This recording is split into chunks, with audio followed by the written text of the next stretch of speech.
Hey, welcome to In the Treehouse. This week we are going to do things a little bit different than we have in the past. We don't have a guest today, and I'll get into why that is here in just a moment. But before I do that, I do want to thank my sponsors. One being Action Coach of North Georgia, a company that is one of my companies, and we are helping businesses and business owners to grow and become what they want to be, achieve the dreams that they want, which is kind of the impetus for this show of recapturing your dreams. And so we'll talk about that a little bit, but I do thank that company for being able to do this. The other is Fist Pump, of course, who is producing this show. They help you build your reputation on LinkedIn and other platforms out there to get you out in front of your ideal customer. I have to tell you, I went through a workshop with them about 2 weeks ago where it identified who my ideal client is, how I want to target them. Came away with a playbook that they got to me this week, a 91-page summary of who I need to be targeting, email campaigns, all sorts of information for me to really build my business. A great investment in who I am and my business in order to make more money. So if you want to really understand who it is that you need to be talking to, you should be talking to Fistbump. So today, a reason that we're a little bit different is this is Holy Week, and today is Good Friday. Today is a day in which, in my tradition, we stop and commemorate the crucifixion of Jesus Christ. And I know there are people out there who, whether you don't believe or whatever with Christianity, it's important to me and it's important to my family, and so it has an impact on our life. As a result of that, and to give a little bit of my background, perhaps, is I grew up in a Baptist church. I was a Baptist pastor for 8 years. I served two Baptist churches. I am ordained. I have an MDiv from a very prestigious seminary. So have gone through a lot of that, understand that it's part of the fabric of who I am. But as I have evolved, and marrying my wife 17 years ago, going on 18 years this year, it brought me into this broader faith, this Church of the Orthodox Church, and it has opened up so many things for me. And so it interconnects with who I am, with my business, with our whole life. And so today, what I wanted to share is this idea that who you are can't be separated from what your business is. Your business is over here, and it is certainly a separate thing. But you, as a business owner, you establish the vision. You establish why you want to do whatever it is that you're doing.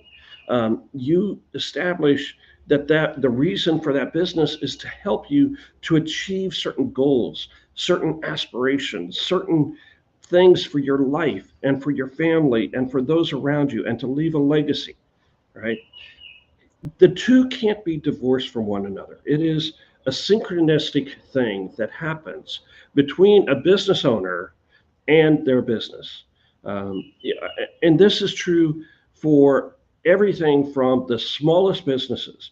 That person who is doing a side hustle, that they're putting together something at their kitchen table at night and putting it on Etsy and selling it, and overjoyed when they get that first order or the second order and they make 20, 30, $100, and it's just the most exciting thing.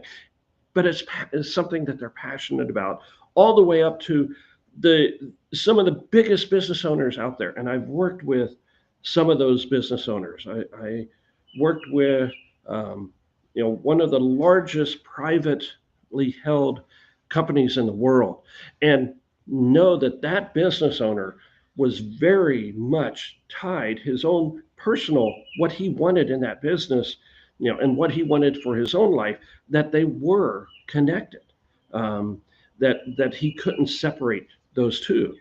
In fact, I remember he was very frugal, even though he was worth billions and billions of dollars. I saw him once come down to the employee cafeteria to buy lunch. Yes, a billionaire comes down from his office to buy his own lunch because he isn't going to have somebody else run down and get it. He wasn't that way. And not only that, but when he paid for it, he didn't, assume that he could just get his lunch and walk away. He actually, if you can think about this, those of us who are a little bit older will remember when we were young, we had these little plastic coin um, purses that when you squeeze them, you could get quarters and pennies and dimes out of it.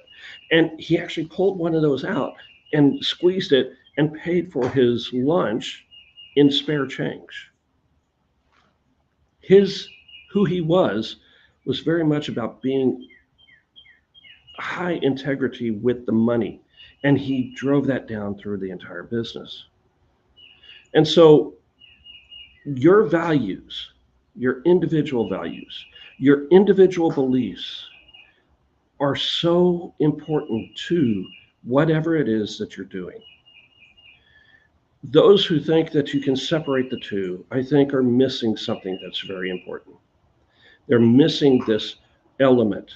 And one of the things that I coach folks in is this idea of an identity iceberg, where oftentimes the only thing that people see of you is your skills and your um, decisions and all of those outward things. And they see you and they're like, oh, that's so and so. That's Mike Connor, the business coach. That's Joe, the plumber. That's whatever. But we don't see, like an iceberg, we don't see the things that are underneath the water. And what's beneath the water are our skills, how well I do my job. But going deeper, it's your beliefs, right? And your beliefs really formulate your values. Whatever you believe is what will establish what it is that you value. And as your beliefs begin to grow, your values begin to change and grow. And and as we do this, then our identity and who we are begins to change. We talk about authenticity. And as we better understand our beliefs and our values and who we are, we become more authentic. And so, what does that have to do with Good Friday? Well, because for me, and I think this is what I would want to share with you, part of my dreams for my business, part of my dreams for other businesses is that business owners truly become understanding of who they are, of their beliefs and their values and their authenticity. Because as that grows, you will enjoy your business more. Other people will see your business for what it is that you want it to be, and it will begin to flourish and really truly be the business that you want it to be. Where that ties into Good Friday is because for me and my faith, Christ is the ultimate example of somebody who certainly understood himself and his purpose and his drive and why he came into this world was for me and for the brokenness that I am. And in order for me to have a relationship with God, the creator. And so as I build that, I become more loving and I become more understanding and I become more intuitive to what other people are going through. Hopefully, as Christ saw other people, that's how I begin to see people. Not with judgment, not with you know um, circumspect and looking at what they did wrong, but more who they are and how to grow them.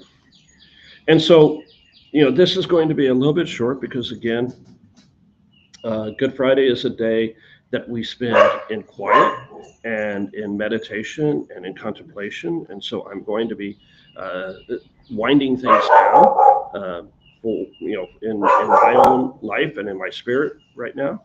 Um, and um, and so I'll leave with you that this week, um, think about your dreams, truly what it is that you want to achieve.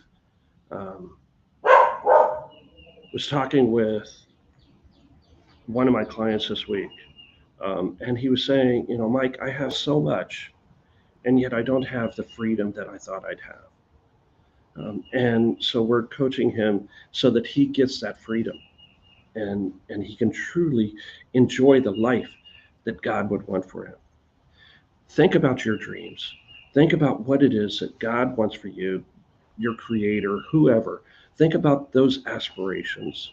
And and as you spend this time in reflection, um, see how you become more of who you are in your authenticity to grow, to be the business owner, to be the individual, the human, the parent, the spouse, you know the family member that you should be, so that we truly are servants of one another and we receive the abundance that God has for us.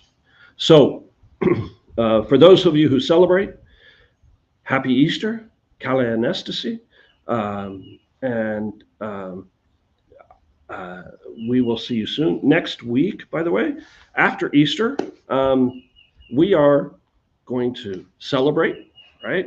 It's a great opportunity. And so I will be away on vacation celebrating and enjoying life with my family and doing some fun things with them, spending a little beach time and a little water park time and letting the kids get all wet, and they'll probably drive me crazy. Um, which will be fun, and I'll enjoy it, and I'll let loose and enjoy it, enjoy time with them. But so next week we will not be live. We are going to rebroadcast one of the shows that got the most views of any of the shows that we've done so far, with Enrique and Jocelyn Dent. And hearing from them, they are just dynamic, exciting people. They have been doing some great things here lately, and so we may be bringing them back live on the show here soon, to share even bigger dreams that they are seeing in their life. It's just amazing, the exponential growth that they're going through right now. But next week will be that rebroadcast of the Dents, and then we'll be back 2 weeks from today. So have a good Easter, have a good break, and